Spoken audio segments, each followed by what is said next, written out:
Halo semuanya, nama saya Dedik Leonardo dari kelas 11 MIPA 2, dan sekarang saya akan mempresentasikan tentang usul untuk aku di masa depan dengan materinya yaitu barisan dan deret aritmatika dan geometri.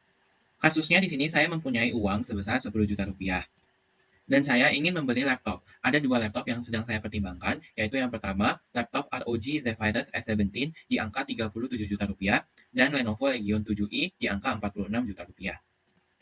Nah, karena uang saya kurang, maka saya harus memikirkan cara untuk saya membeli laptopnya. Entah itu saya menabung dulu untuk membelinya 3 tahun yang akan datang, atau saya beli sekarang dengan cicilan kredit. Yang mana sih yang lebih baik bagi saya? Nah, kita akan analisis dan pertimbangkan lebih dalam lagi dengan menggunakan konsep bunga majemuk dan anuitas. Kita akan mulai dengan laptop ROG Zephyrus S17 dengan harga 37 juta rupiah. Jika saya menabung terlebih dahulu, saya akan menabung dan mendepositokan uang saya di bank. Saya pilih Bank Mandiri karena tawaran bunganya cukup menarik. Bunga deposito di Bank Mandiri sebesar 2,25% per bulan. Di Bank Mandiri terdapat tarif layanan per bulan yaitu sebesar 12.500. Dan saya akan menabung selama 3 tahun atau 36 bulan. Nah, karena saya akan menabung selama 3 tahun, maka saya harus memperkirakan harga laptop yang akan saya beli 3 tahun ke depan. Nah, kita akan mencarinya dengan mempertimbangkan harga laptop di 3 tahun lalu. Harga laptop ini di 3 tahun lalu yaitu sebesar 30 juta rupiah. Nah, karena sekarang harganya 37 juta rupiah, maka kenaikan harga yang dialami sekitar 23,3%. Nah, dengan begitu, prediksi harga laptop di 3 tahun yang akan datang sebesar 45.621.000 rupiah. Nah, sekarang kita akan mencari berapa sih uang yang akan saya dapatkan selama menabung 3 tahun. Nah, kita akan menggunakan konsep bunga majemuk dengan rumusnya yaitu MN sama dengan M0 dikali 1 plus B pangkat N. Ketika dimasukkan ke dalam rumus angka-angkanya, maka akan didapatkan bahwa uang yang akan saya peroleh di akhir tahun ketiga saya menabung adalah sebesar Rp22.278.000. Nah, biaya yang didapatkan ini tentunya belum bersih karena ada tarif layanannya. Tarif layanan sebesar 12.500 itu saya kali dengan 36 bulan. Karena saya menabung selama 36 bulan, maka didapatkan tarif layanannya sebesar Rp450.000. Nah, total biaya bersih tinggal dikurang saja, yaitu sebesar Rp21.828.000.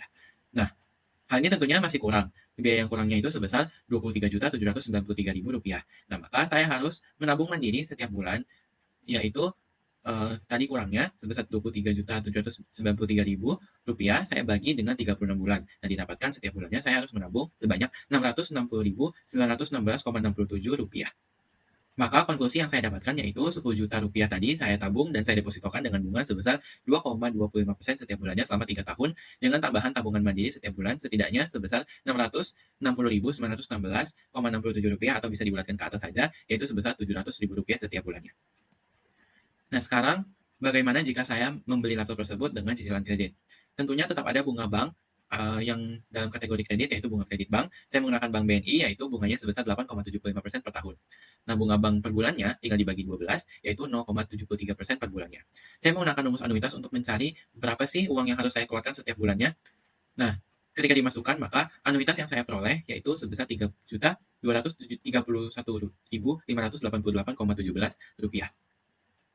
Setelah itu saya menghitung rincian pengeluaran saya setiap bulannya dengan anuitas sebesar Rp3.231.581,17 tersebut.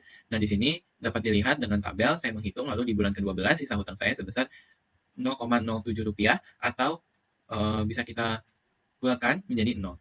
Nah, maka total angsuran atau total biaya yang harus saya bayar selama 12 bulan tersebut yaitu sebesar Rp38.779.058,04. Dapat dilihat bahwa jumlah ini lebih besar daripada harga laptop aslinya, yaitu sebesar Rp37 juta. Nah, tentu saja total yang harus saya bayar lebih tinggi karena terdapat bunga tadi.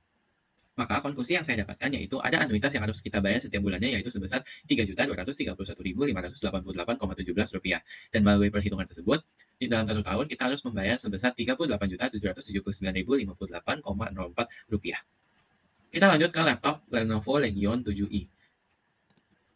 Untuk menabung atau deposito, saya menggunakan bank yang sama yaitu Bank Mandiri dengan bunga deposito sebesar 2,25% per bulan, lalu tarif layanan Bank Mandiri per bulannya Rp12.500, lama menabungnya 36 bulan sama, lalu di sini kita akan memprediksi lagi harga laptop 3 tahun yang akan datang. Nah, harga laptop 3 tahun lalu diketahui sebesar Rp40 juta.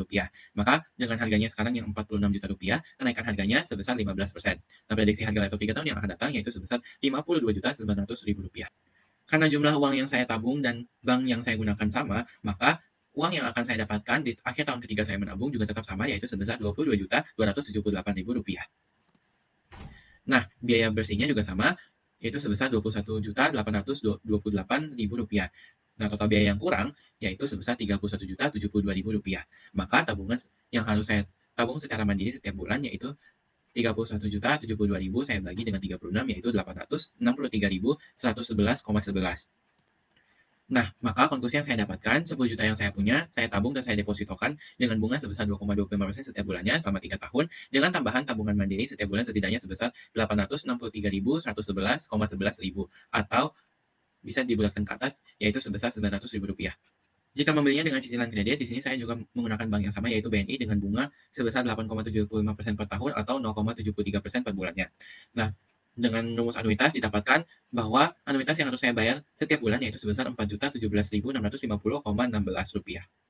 Ini adalah rincian yang harus saya bayar setiap bulannya. Bisa dilihat dengan perhitungan selama 12 bulan dan di akhir bulan ke-12, sisa hutang saya sebesar Rp0,06 atau bisa kita bulatkan saja sebagai Rp0 atau lunas. Nah, didapatkan total biaya yang harus saya bayar selama 12 bulan tersebut yaitu sebesar Rp48.211.801,92. Nah, ini lebih besar daripada harga laptop aslinya, yaitu 46 juta karena terdapat bunga tadi, sebesar 0,73% per bulan. Maka konklusi yang saya dapatkan yaitu ada anuitas yang harus kita bayar setiap bulannya yaitu sebesar Rp4.017.650,16. Dan melalui perhitungan tersebut dalam 1 tahun kita harus membayar sebesar Rp48.211.801,92. Jadi lebih baik yang mana? Nabung dulu atau beli sekarang dengan kredit? Untuk melihatnya, kita akan menganalisis lagi untuk kelebihan dan kekurangan setiap cara-cara ini. Kelebihan. Untuk menabung, kita dapat melihat perkembangan laptop selama 3 tahun. Apakah 3 tahun ke depan ada laptop yang lebih bagus dengan harga yang sudah diperkirakan. Dan juga kita bisa memanfaatkan kelebihan uang yang tertabung jika kita membulatkan ke atas tabungan kita setiap bulan tadi. Nah, juga pengeluaran menabung setiap bulan tidak terlalu besar dibandingkan dengan kredit nanti. Jika membeli dengan kredit, kelebihannya yaitu mendapatkan laptop sekarang juga tanpa harus membayar lunas. Dan juga ini merupakan pilihan terbaik jika butuh laptop dalam keadaan yang mendesak. Nah, untuk kekurangannya, jika kita menabung dulu, tidak efektif jika kita butuh laptop dalam keadaan mendesak. Karena kita harus menunggu selama 3 tahun untuk bisa membeli laptop. Jika kita beli sekarang dengan kredit, kita harus mengeluarkan pengeluaran setiap bulan dengan jumlah yang cukup tinggi karena kita harus membayar cicilan laptop. Dan juga ada denda dan ketentuan lain jika kita telat membayar cicilan setiap bulannya. Maka, kesimpulan yang dapat kita ambil dari analisis kali ini, jika kita membutuhkan laptop secara mendesak, silahkan beli secara cicilan kredit. Namun, jika tidak mendesak, lebih baik menabung karena selain lebih banyak keuntungannya, kita juga dapat melatih kesabaran dan menahan kebiasaan boros dari diri kita sendiri. Refleksi yang saya ambil kali ini, saya referensikan dengan 2 ayat Alkitab sudah tertera, yaitu Filipi 4 ayat 11, kukatakan ini bukanlah karena kekurangan, sebab aku telah belajar mencukupkan diri dalam segala keadaan. Lalu Filipi 4 ayat 19, Allahku akan memenuhi segala keperluanmu menurut kekayaan dan kemuliaannya dalam Yesus Kristus. Jadi dalam unit pembelajaran kali ini, saya belajar untuk mendahulukan kebutuhan saya dibanding keinginan saya sendiri. Dan saya belajar bahwa kita tidak perlu merasa tidak berkecukupan atau tidak bersyukur.